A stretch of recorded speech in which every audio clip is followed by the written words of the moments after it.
Shalom Sobat ICC, selamat berjumpa dan bergabung kembali di Devotion ICC saat ini. Dan saya berdoa saat ini kita akan merenungkan firman Tuhan. Saya percaya kita akan disegarkan kembali dan kita mengingat kembali betapa Tuhan sangat baik di dalam kehidupan kita. Nah, saudara, pernahkah saudara melihat sebuah pertunjukan musik? Saya percaya dan yakin sekali setiap kita pernah setidaknya mendengar atau melihat secara visual, baik itu di televisi atau secara langsung, sebuah pertunjukan musik di mana ada orang-orang atau sekelompok orang yang bermain musik bersama. Nah, baik itu secara modern atau mungkin ada yang bermain dengan orkestra, ya, di mana semua orang yang terlibat di dalam permainan itu memainkan musik, alat musik mereka masing-masing dengan begitu baiknya sehingga tercipta sebuah irama alunan musik yang begitu indah dapat kita nikmati dan kita dengarkan. Nah, saudara, ada salah satu istilah di dalam musik ini adalah ritme, di mana ritme adalah sebuah ukuran gerakan yang simetris. Ya, saya cari ini di Google dan di situ dikatakan ritme ini di dalam bahasa Yunani adalah ritmos, ya. Dan ritme ini terbentuk dari suara dan diam. Jadi bukan hanya suara yang terus-menerus, tetapi ada diamnya juga. Nah, ritme ini juga memiliki tempo, saudara. Jadi memiliki tempo tertentu. Ada yang temponya lambat, ada yang sedang, ataupun yang cepat. Dan kita bisa menyadari bahwa dalam setiap musik tidak hanya ada musik yang lambat atau cepat, tetapi bervariasi sekali.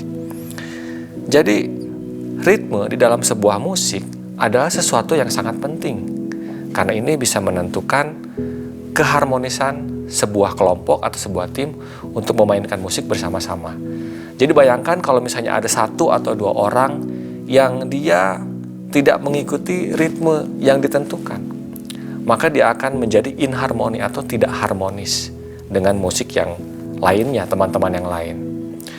Nah, yang mau saya ceritakan di sini atau yang mau saya aplikasikan di sini itu ketika kita melihat ke dalam kehidupan kita sendiri, kita pun berjalan di dalam sebuah ritme, saudara, sebuah pola. Mungkin sehari-hari kita di dalam melakukan aktivitas kita sehari-hari, kita ada dalam ritme tertentu. Dan kita memiliki ritme masing-masing. Tetapi sadarkah bahwa kita kadangkala atau bahkan mungkin sering kita bisa mengalami ritme yang begitu cepat. Apalagi hari-hari ini kalau misalnya kita mengalami begitu cepatnya kehidupan di dalam dunia ini, begitu bangun pagi sampai dengan matahari terbenam, kita sudah memiliki jadwal atau agenda yang begitu padat.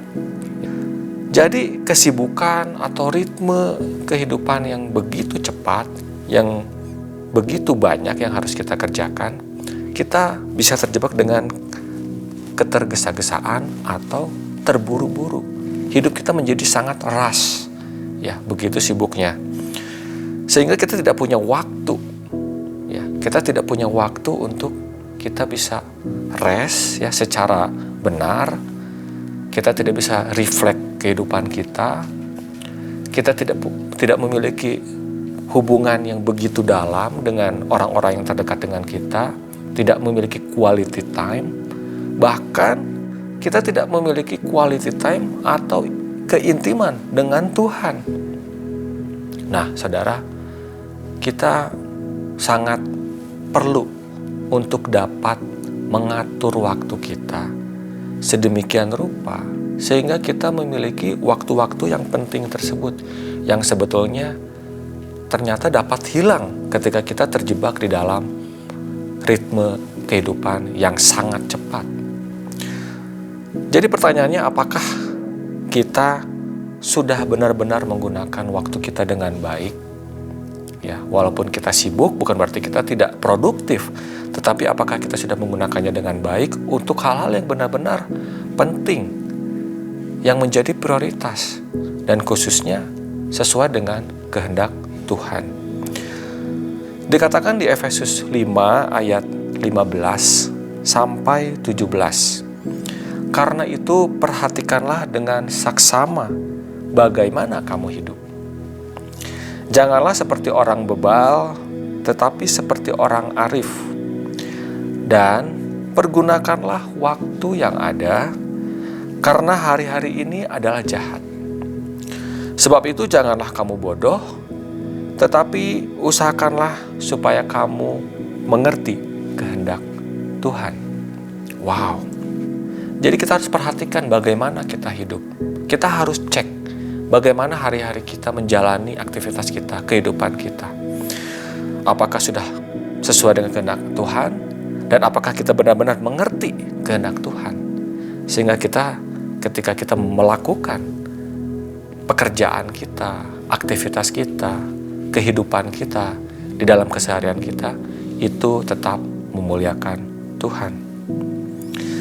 Nah, kita lihat Tuhan Yesus sendiri meneladankan kepada kita bagaimana Dia hidup dan mempergunakan waktu dengan sangat baik. Tuhan Yesus merupakan teladan yang sangat sempurna bagi kita untuk kita bisa belajar bagaimana kita bisa memiliki waktu-waktu yang berharga, yang penting, sehingga kita tidak hanya sibuk, ya, tetapi kita memiliki waktu yang berkualitas.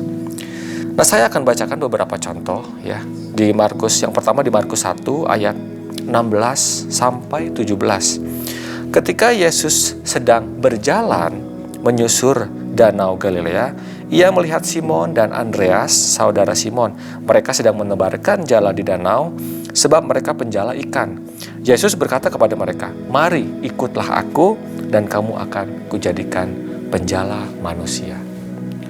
Tuhan Yesus ketika melakukan misinya di bumi, Dia tidak tergesa-gesa dan bahkan Dia berjalan. Dikatakan di situ banyak sekali ayat yang mengatakan bahwa Tuhan Yesus berjalan. Ya, tidak ada kata berlari atau terburu-buru. Jadi kita melihat bahwa Tuhan Yesus sibuk. Ya, ini adalah awal-awal ketika Tuhan Yesus mulai melayani secara publik. Tuhan Yesus memanggil murid-muridnya, Tuhan Yesus mengadakan berbagai macam mukjizat. Dia mengajar di rumah ibadat dan banyak sekali hal yang Dia lakukan dan pada akhirnya mengubah dunia, menyelamatkan umat manusia, tetapi Dia lakukan dengan tidak tergesa-gesa. Ya. Tuhan Yesus sibuk, tetapi Dia tidak tergesa-gesa atau tidak terburu-buru.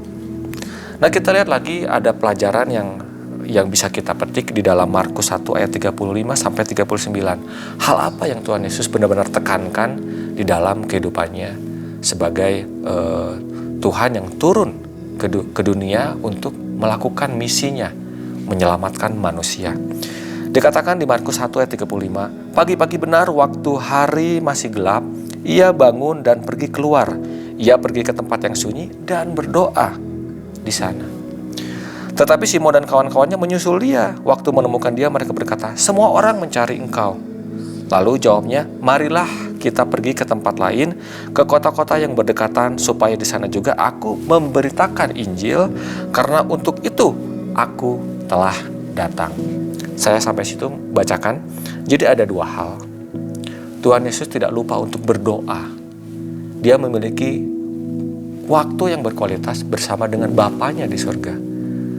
Dan yang kedua, Dia tidak lupa dengan tujuannya, misinya, visinya, yaitu memberitakan Injil. Dan itulah yang terpenting. Dia bisa mengadakan mukjizat, Dia menyembuhkan orang sakit dan banyak hal yang dilakukan, tetapi Dia berjalan menuju salib, di mana salib ini menjadi karya Kristus untuk keselamatan kita semua. Nah, saudara, ketika kita melihat kehidupan Tuhan Yesus, Dia begitu benar-benar tahu apa yang menjadi hal yang paling penting di dalam kehidupannya selama Dia melayani. Begitu pula dengan kita. Kita mau meneladani. Ketika kita mengikuti Kristus, yang dimana Dia memiliki hidup yang tidak terburu-buru tadi, memiliki ritme yang baik, selaras dengan Bapa di surga, maka kita pun patut untuk meneladani sehingga kita memiliki pola kehidupan, ritme yang selaras juga dengan Bapa kita di surga. Saya akan bacakan Matius 11 ayat 28. Marilah kepadaku semua yang letih lesu dan berbeban berat. Aku akan memberi kelegaan kepadamu. Di ayat ini kita perlu datang kepada Kristus supaya kita memiliki kelegaan. Kita tidak hidup dengan tekanan yang membuat kita hidupnya seperti tidak ada jedanya, terburu-buru, tergesa-gesa selalu. Dan saya akan bacakan di versi The Message Version, dan ini sangat luar biasa menurut saya. Matius 11 ayat 28 sampai 30. Are you tired, worn out, burned out on religion? Come to me. Get away with me and you'll recover your life. I'll show you how to take a real rest. Dan ini sangat penting sekali. Walk with me, ya, berjalan bersama Kristus. And work with me. Watch how I do it. Learn the unforced rhythms of grace. Wow. Dikatakan di sini, saya garis bawahi, the unforced rhythm of grace.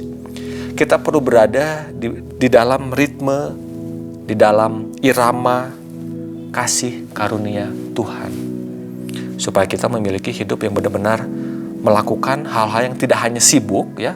Kita perlu sibuk dan produktif, tapi kalau dilakukan dengan tergesa-gesa tetapi tanpa hal-hal yang penting ada di dalamnya, maka kita melakukan hal yang sia-sia.